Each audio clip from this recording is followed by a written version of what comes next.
What's up people, hope you're having an awesome day. I'm your host Ayman Hassan and welcome back to another video here at Most Amazing Top 10.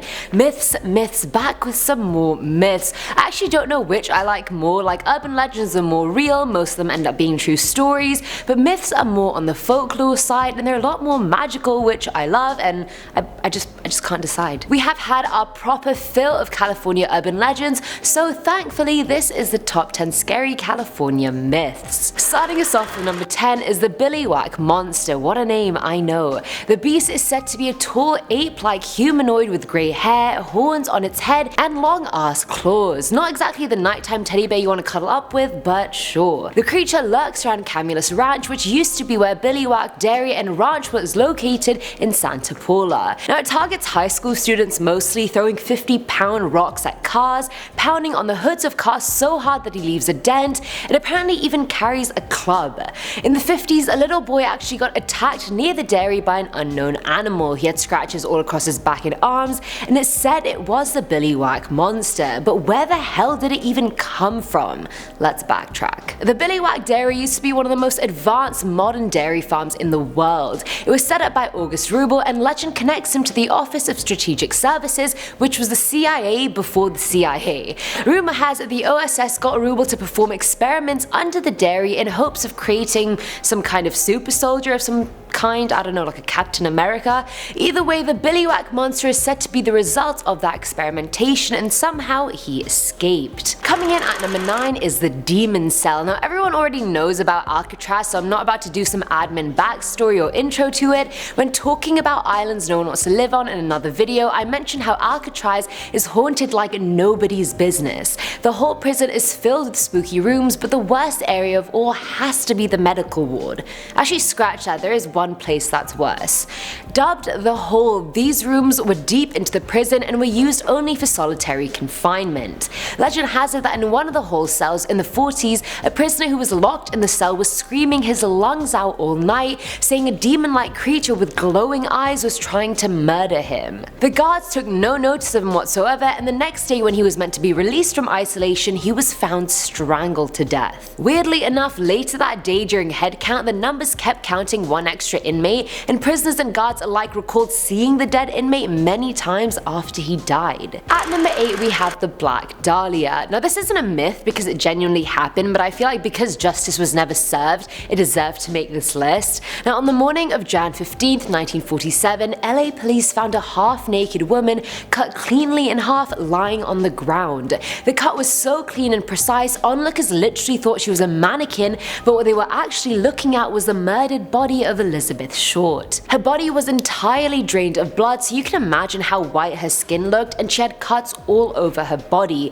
On her boobs, her thighs, the corners of her mouth to her ears were cut, her intestines were shoved under her bum. It was just a very graphic sight. Since she was an actress, the public was very interested in her murder, and despite a huge manhunt taking place, the culprit was never found, and so no one was ever charged for her murder. I say this is a myth because I feel like by now the killer himself has kind of become a bit of a myth. I just don't understand how someone can do something so brutal and get away with it. It's not okay. Filling our number 7 slot are the Dark Watchers. Now the Dark Watchers have been part of Californian folklore for quite some time. They've been described as observing travelers that live along the Santa Lucia Mountains. The Dark Watchers are said to be extremely tall, sometimes even giant and featureless. They're literally just walking dark silhouettes that either wear hats or carry walking sticks. Most travelers that have seen them have reported seeing them around twilight and dawn, and they literally just stand there watching travelers go by. No one has ever seen any of them up close, and if you even try to approach them, they disappear into thin air. The Chumash people used to inhabit the area way back when, and they even drew pictures of these phantom type things on their cave walls, showing these things have been around for quite some time. And we still don't know what the hell they are. Now at number 6 are the Turnbull Canyon hauntings. Now this is a huge hiking canyon located in the Puente Hills Preserve near Whittier. The myth surrounding the canyon started with the Gabrielino Indians, who dubbed the area the place of the devil. It's said the entire canyon is haunted by Indians who were murdered for refusing to convert to Catholicism. Their angry spirits continue to linger around the canyon, just unable to rest. Years after that, the site started being used for a bunch of satanic rituals by cults trying to conjure up different demons, and of course Satan himself, because who doesn't love a cheeky bit of the devil? I certainly don't. And by now on this channel, satanic rituals are all well and good, except these cults used to sacrifice children from a nearby orphanage to do so. Problematic level just very much rising.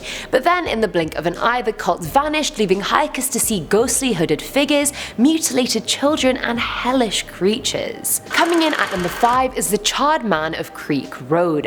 Now this one's kind of hard to talk about because no one's quite sure on what the Charred Man is. I know the title says he's a man, but he could be a spirit, a beast, a human, a werewolf, no one actually knows. Located in Camp Comfort County Park, this myth has been going around for ages and many people claim to have seen the Charred Man in real life. Many think he's the angered spirit of a burned victim of a living creature who's hell-bent on taking his suffering out on everyone else. It's been seen roaming the woods near Creek Road Bridge at night, and anytime a car appears it jumps out and glares at the drivers with its hollow burnt sockets. His body is so torched you actually can't even recognize what he is if you tried, but you will recognize when he's nearby because the stench he gives off is unmistakably horrid. At number 4 is the ghost of Stow Lake. Located in San Fran's Golden Gate Park, there's a very well-known myth surrounding Stow Lake. Apparently a woman drowned in this lake while attempting to save her child from drowning, and I guess she never left the lake. Also known as the White Lady, the woman loiters around the edges of the lake looking for her child in the water.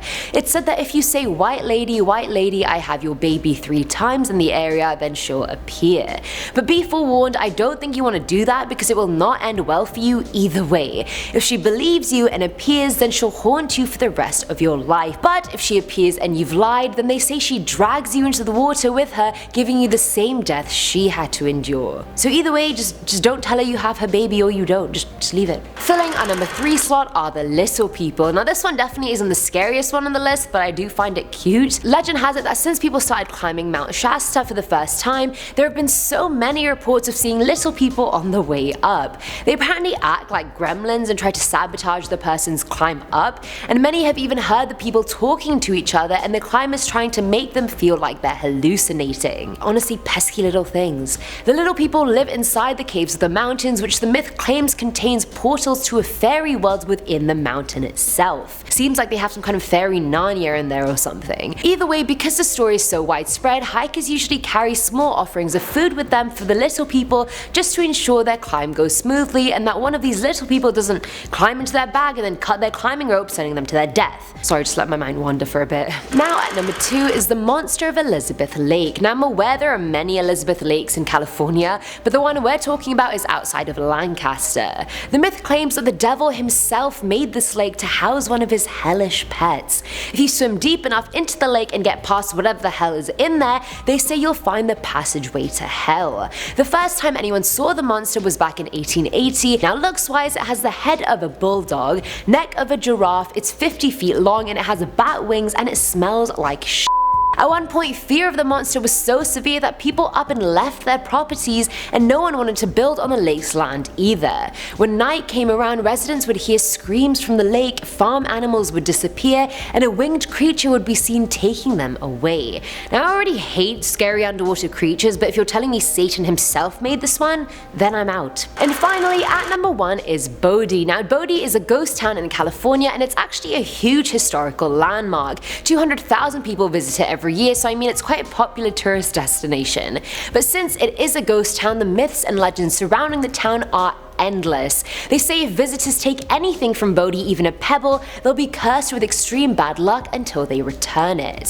Funnily enough, the park rangers there actually have a logbook of things people have returned to the town, so clearly something is going wrong for all these people to believe it and then return their items. The curse itself is said to be perpetrated by the ghosts of the town that protect it from theft. Almost every building in the town is haunted. The J.S. Kane house is haunted by a Chinese maid who apparently hates adults but loves loves kids. When adults have slept in the house, they felt a very heavy feeling, which is actually the ghost of the Chinese woman sitting on them. The Gregory house is haunted by an old woman who can be seen rocking in her chair back and forth and knitting.